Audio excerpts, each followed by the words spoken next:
It's not easy sharing a cell with a psychopath.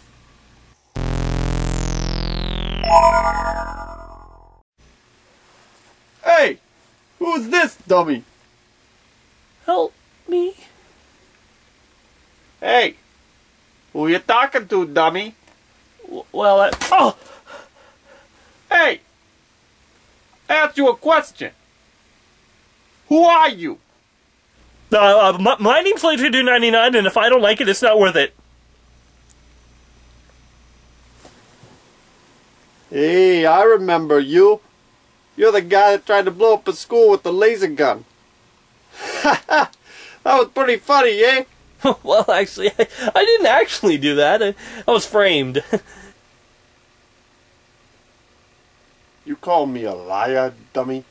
No, sir. Not at all. Oh. That's what you get! Now, Scarface, the doctors ordered you not to get too excited here. Shut up! If I want your opinion, I'll give it to you. Oh! Hey, you! If I don't get my beauty sleep tomorrow, I'm kicking your throat in.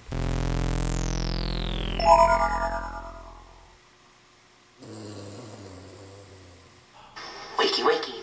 Shh! Quiet! Oh, I see. You're not trying to wake Mr. Muppet now, are you? I totally understand. Hey, Scarface! Your face looks like it was run over by a semi-truck, you stupid little puppet!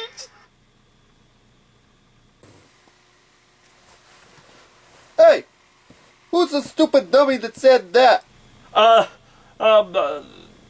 guard. Crazy guard outside, I'm telling you. Woo! I mean, what an idiot. Right? Okay, Arnold Wesker, the doctor will see you now. Why do I have to go every time Mr. Sweatpants here got to go? Actually, Scarface, the doctor wants only Arnold Wesker. You may stay here. But, Mr. Scarface! Eh, that's okay, dummy. I always hated your breath anyways. I could use a break.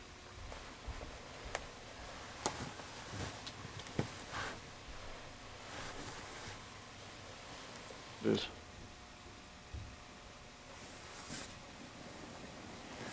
Touch me and die, dirtbag. Goodbye, Mr. Scarface. Check my head, I guess the joke's on me. Whoa, I'm not laughing at the irony. Oh no.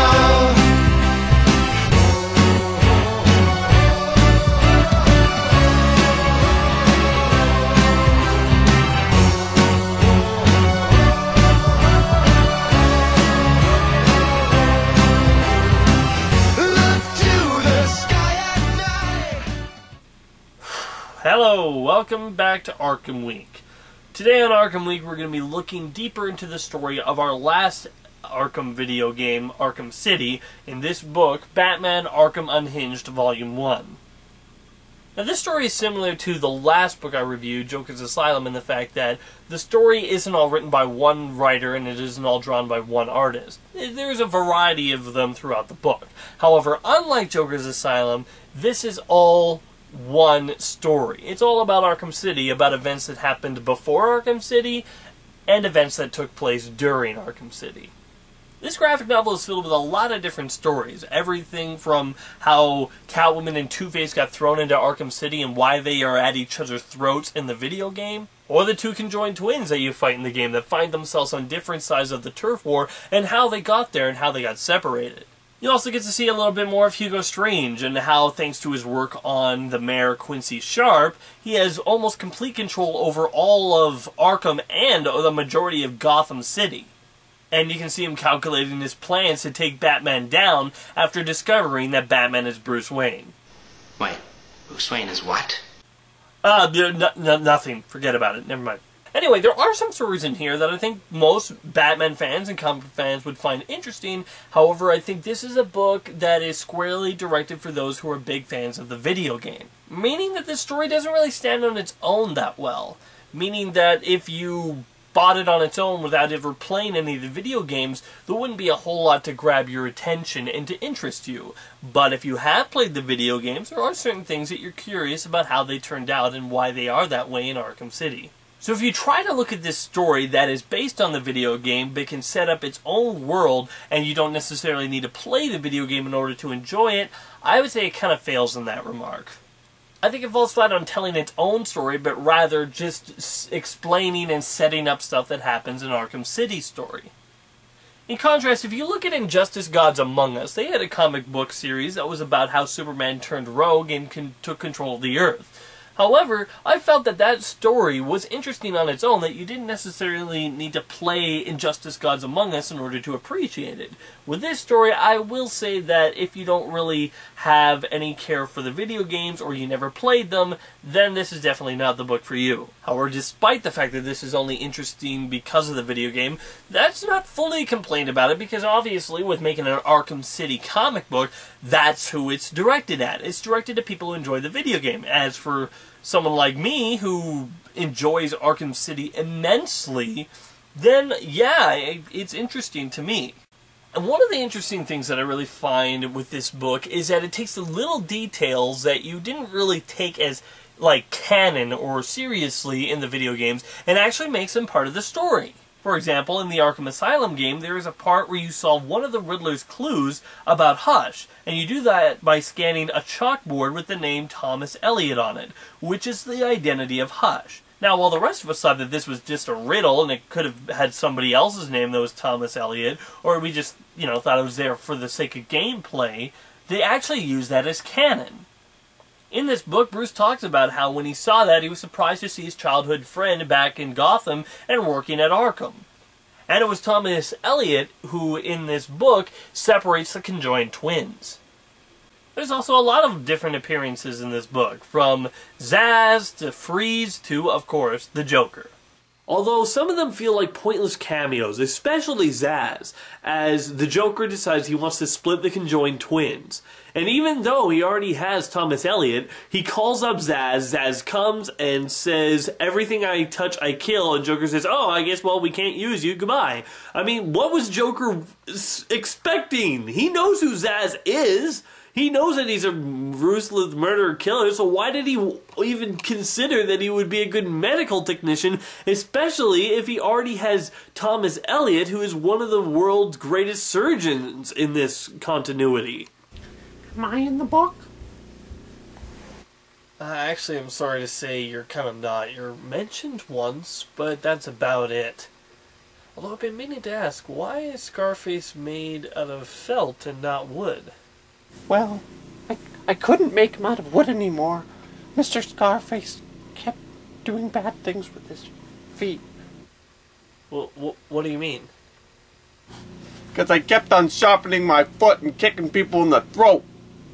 How about me, dummy? Mind your stupid book? Oh, Scarface. How dumb can you be in that silent little hollow termite-infested skull of yours? If ventriloquist isn't in the book, then how can you be? Actually, he kind of is. You see, in this book, Joker is the one who actually gets a hold of Scarface after Arkham Asylum, and actually starts taking on some of Scarface's personality traits. In fact, the Joker finds himself becoming strangely obsessed with Scarface. You stay away from Mr. Scarface! However, Harley doesn't know if the Joker is just messing with her, or if it is Scarface's personality somehow coming out of the Joker. Because the Joker is talking just how Scarface always talks. Either way, the story is interesting and has a real creepy vibe to it. However, unlike Joker's Asylum, where every story in there was a hit, this one's more hit and miss. There are some stories in here that are interesting, like the one about the conjoined twins, and how they got separated and found themselves fighting each other on opposite ends of the turf war.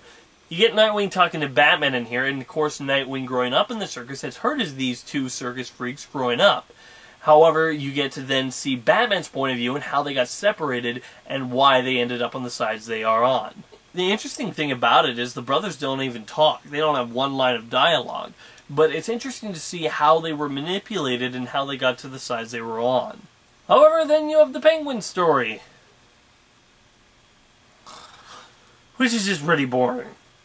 I mean, there are some interesting things to it. I mean, there's a part where his armory gets attacked by the Joker, and the only thing left is a bottle of wine, and he says to his men, dump it, and the guy's like, hey, it's good wine! So he opens it up to take a drink, and it's full of acid, and the guy dies, and the Penguin's like, you moron. You know, stuff like that's interesting, but the majority of it is just him talking, and there's not much happening, and I find it kind of pointless. The story has no flow to it, and then it doesn't really end. It just stops, and just, okay, it's over, and I have no idea what I'm supposed to take from that. But then you have another story of Batman, Hugo Strange, and Commissioner Gordon. How Hugo Strange is trying to outsmart Batman, how Gordon is frustrated because Strange has such a control over the mayor that his troops, the cops, they're basically nothing. The Tiger Guards have all control, and all the cops can do is when they apprehend a supervillain or a criminal, is escort them to Arkham City. We get a little bit more of Strange's fascination with Batman. A strange fascination, if you will. If I had drums and cymbals and I could move my arms, I do, but I'm chained, but I can't. Anyways, the dialogue in this part is well written, and you get the good heroic stuff from Batman and Gordon, and you get the manipulative, evil nature of Hugo Strange, and it's a really good part. Then you get Mr. Freeze's story, which is started and over so quickly I barely even know what happened. I find myself just flipping through the phrases, here comes Mr. Freeze's story, and then it's over. I'm just like, okay, what the heck just happened? And you forget about it pretty quickly. Another one of my favorite stories in this book is a story that incorporates all the different costumes you unlock in Arkham City. The story follows Strange as he interviews thugs who have come in contact with Batman, and every one of them gives a different description. And now in the game, it's just because you're choosing different costumes. But in the story, Strange says that everybody looks at Batman differently, which I think is a clever way to incorporate the costumes into the story. Then you get some story like Two-Face's and Catwoman's story, which they're good, they just don't really have any memorable moments to them. So they're good stories, I find them interesting. There are some interesting dynamics, and it explains why Catwoman is going after Two-Face's safe in the beginning of the game, which now makes sense to me. For a story, it's good, but it's not something that you're going to go back and reread a whole lot. You know, it's fine to read once, and nothing really wrong with it. It's just okay. Now, for art, I think that it varies from story to story. Each story has a different style, but I think that it's okay. It's pretty good. However, I will say that this shot of Catwoman, I don't know, it doesn't really look proportionally right, if you know what I mean. Not to mention that the suit keeps on switching up styles. In this shot, you can see that it's fully clothed and you can't see her breasts, but in this shot, you can. I mean, just pick one. It's one night. She doesn't have time to change outfits 3 times. But anyways, the art is okay. It's not bad. It's nothing that really stands out of being really off, but there's nothing that really stands out of being amazing comic book art either. So in the end, I only have Batman Arkham Unhinged Volume 1. I don't know if the rest of Arkham Unhinged got more interesting or better, but as for this read, I'd say that it's mainly only for people who are big fans of the video game. If you are just a fan of Batman and you don't play video games or whatever, yeah, this is not for you. But if you're a fan of Arkham City and Arkham Asylum and you want to see what went on between games, this might be an interesting read to check out. With that being said, Batman Arkham Unhinged Volume 1 gets a 6 out of 10 from me. It's a good book for the Arkham City enthusiasts, but besides that, I'd say it's okay to skip. But before we go, I got a question for you, Joker. Alright, fire away. Why me? Why not? No, seriously, why me? I mean, when it comes to online comic book reviewers, you pretty much pick from the bottom of the barrel. I mean, there are much more famous comic book reviewers than me. You could have kidnapped Linkara, Captain Logan. Well, okay, nobody's really heard much about Captain Logan these days. I heard he slipped into a coma and keeps on muttering things about Spawn and Mountain Dew, but my point remains, why did you choose me? I mean, I'm pretty much a D-list internet reviewer at best. So out of all the internet reviews you could have kidnapped, why did you choose me? It's really quite simple, actually. I find it funny. No. No, that can't be it. That can't be the only reason. Joker? Joker! Hey, Prisoner 99, it's your turn to see the doctor. I'm getting out of here. You hear me, Joker? I'm going to tell this doctor the whole story. I'm going to show him I'm not insane. And then I'm getting out of here. You hear me? I'm not going to be back here. Okay. Look, doctor, it's very simple. I'm not insane now. I know you hear that a lot. I know. But trust me, it's true. I'm not insane. Oh, well, well. What do we have here? Oh, son of a... Ooh, things are getting pretty interesting. Join us next time as Arkham Week continues as we review an Arkham-themed fan film called Arkham Life. See you around.